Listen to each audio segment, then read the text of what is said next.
Bengal safe Murshidabad জেলায় ফার্নিচারের জগতে এক পরিচিত ও প্রতিষ্ঠিত নাম। 57 বিবি সেন রোড, বহরমপুর, মুর্শিদাবাদ। বিজয় মিছিল শেষে তৃণমূলের বুথ সভাপতি সহ 8 জন আক্রান্ত হলে বোমা, লাঠি, রড, আগ্নেয়াস্ত্র নিয়ে হামলার অভিযোগ উঠল সিপিএম এর বিরুদ্ধে। অভিযোগ অস্বীকার করেছে সিপিএম। ঘটনাটি ঘটেছে বৃহস্পতিবার রাতে মুর্শিদাবাদের হরিহরপাড়া থানার খামারমাটি এলাকায়। জানা গিয়েছে, গত 4 জুন লোকসভা নির্বাচনের ফলাফল ঘোষণা হলে মুর্শিদাবাদের লোকসভা তৃণমূল কংগ্রেসের প্রার্থী আবু তাহের খান জয়ী হন। সেই উপলক্ষে হরিহরপাড়ার খামারমাটি এলাকায় তৃণমূলের কর্মী ও সমর্থকরা বিজয় মিছিল বের করেন। তৃণমূল কংগ্রেসের অভিযোগ, মিছিল শেষে আচমকায় সিপিএম এর দুষ্কৃতীরা বোমা, পিস্তল, লাঠি, রড নিয়ে হামলা চালায়। মিছিলে নাচতে নাচতে যে ছিল, ধরেন আনন্দ করেছে একটা টিএমসি, হ্যাঁ টিএমসির লোক মিছিল কালকে বের করেছিল, যা আজকে বের করেছে। গোটায় ঘোরা হয়েছে, শুধু এবার আমাদের পাড়া থেকে বেরিয়ে ওরা বাড়ি গেছিল।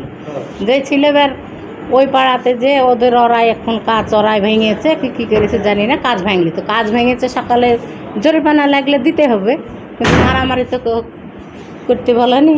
এবার ওয়ারের জন্যে ওরা মারল ওই সিপিএমের। ওখানে আমরা মিছিল করতে গেছিলাম। আমরা বলতে গেলে কোনো বম টম আমাদের কাছে কিছু চলে না, কোনো বম ফাটাইনি আমরা। আর তারপর আমাদের মিছিল শেষ হওয়ার পরে আমরা বাড়ি গিয়েছি। ওরাই নিজেরাই বাড়িতে ঢাল আর ইট ছুঁড়েছে। ছুঁড়ার পর টিএমসি লোকে দৌড় দিচ্ছে, আমরা কিছুই করিনি। এদিকে আমাদের দৌড় দিচ্ছে। আর তারপর আমাকে পার্টি থেকে ফোন করেছিল যে নুর সেলিম তুমি যাও, যে দেখো বিষয়টা। আমি বুথের একটা সভাপতি আছি, আমি আপনার জামনাবাদ বুথের 54 নম্বর বুথের সভাপতি। তো আমি গিয়েছিলাম। তারপর আমরা কোনো ঝামেলার প্রস্তুতিতে আমরা যাইনি, সেখানে আমরা মীমাংসা করতে গিয়েছিলাম। তারপর যাওয়ার পরে গিয়েছি আমরা মীমাংসা বলতে গেলে ওই সিপিএমের পার্টি, সিপিএমের সব নেতা হয়েছে, রোহিত, মজিদ, রেজাউল, এরা আমাদেরকে, আর পটু, আসিফ, ওই ছেলেটাকে মেরেছে। তো ছেলেটার মাথাকে দেখলেন তো, দেখতেই পেলেন আপনারা। মারকে কেন্দ্র করে আমি সব জিনিসগুলো বলছি। মীমাংসা করতে গিয়েছিলাম আমরা মীমাংসা করা হতো, আমাদের মীমাংসা শোনার জন্য যায়নি ওরা, আমাদেরকে ইট মারার জন্য ওরা ওখানে মীমাংসা করতে। আমরা তো ইট লাঠি নিয়েছেন, ওরা কিন্তু হেসে দৌড়ে বাড়ি থেকে হেসে লাঠি, বম, পিস্তল, এই বিভিন্ন রকমের জিনিস আমাদেরকে আঘাত করছে। এতে দেখতে পেলেন সব কিছুই খাম, আপনাদের সামনেই তো সব দেখতে পাচ্ছেন। হ্যাঁ, মীমাংসা করতে গিয়েছিলাম আমরা। পার্টি থেকে আমাদেরকে বলছে দেখো ওরকম ঝামেলা যেন না হয়। আমরা মিছিল করার পরে, শেষে মিছিল করার পরে আমরা বাড়ি থেকে আবার যাই। আমরা বলছে ওরা যে আপনারা এরকম করছেন, ইটকাট ছুটেছেন, নিজেরাই নিজের ঘরে ঢাল মেরেছে।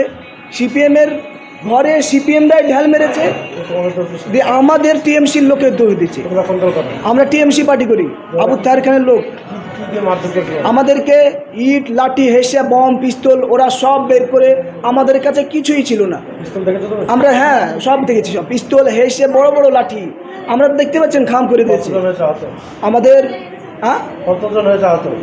আহত 6 জন, আরও বাড়িতে আসেনি, ওরা ওদের টুকটাক খাম হয়েছে।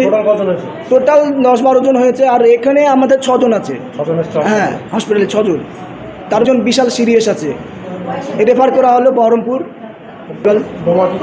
হ্যাঁ, বোমা টোমা কিছু ছুটেনি, হ্যাঁ হাতে করে নিয়ে ঘুরছে সন্ত্রাসবাদী ওরা। আমার নাম নুর সেলিম বিশ্বাস। হ্যাঁ, এদের বিচার চাই আমরা। এরা হ্যাঁ আমরা তো আমরা সেটা আমরা ডিসিশন নিয়ে নিয়েছি। আমরা কেস করবো। আমি বুথ সভাপতি আছি। হ্যাঁ, ঘটনাটা ঘটছে আপনার খামারমাটি, আপনার একটা মুড় আছে, খামারমাটির মুড়ে। আমি হচ্ছি আপনার জামলাবাদ 54 নম্বর বুথ। আমাকে আপনার বাসে আমি ঠেকাতে গেছি, আমি মারামারি করতে যাইনি, আমি ঠেকাতে গেছি, আমার হাতে মেরেছে, বাস দিয়ে মেরেছে। আমাকে কেন্দ্র করে এই পাঁচটা ছেলেটাকে ইট মেরেছে, কিন্তু লেগে গেছে আরেকজনকে, এই ছেলেটাকে, একটা সাধারণ ছেলেকে ওরা মারছে। হ্যাঁ, বহরমপুরে রেফার করেছে। সাধারণ ছেলের একটা কি দোষ যে মানুষ আমরা করতে গেছি, আমাদেরকে মেরে দিলে আমিও আহত হয়ে যেতাম ওরকম। হ্যাঁ, ভোটের রেজাল্ট আমাদের আবু তাহের খান পাস করেছে, ওরা তো সিপিএম, ওরা আমাদের আবু তাহের খানের বিরুদ্ধে লড়েছে। আমরা পার্টি করেছি, আমি খেটেছি ভোটে, আমার উপর সবারই রাগ, সেই জন্য এই সন্ত্রাসবাদী। বেঙ্গল সেফ মুর্শিদাবাদ জেলায় ফার্নিচারের জগতে এক পরিচিত ও প্রতিষ্ঠিত নাম। মনের ভাবনাগুলো প্রকাশ পেল, ঘর সাজাতে ইচ্ছে হলো, রকমারি আসবাব আছে একসাথে, চলো ঘর সাজাই বেঙ্গল সেফের সাথে, বেঙ্গল সেফের সাথে। Bengal safe 57 Bibhishan road, Baharampur, Murshidabad.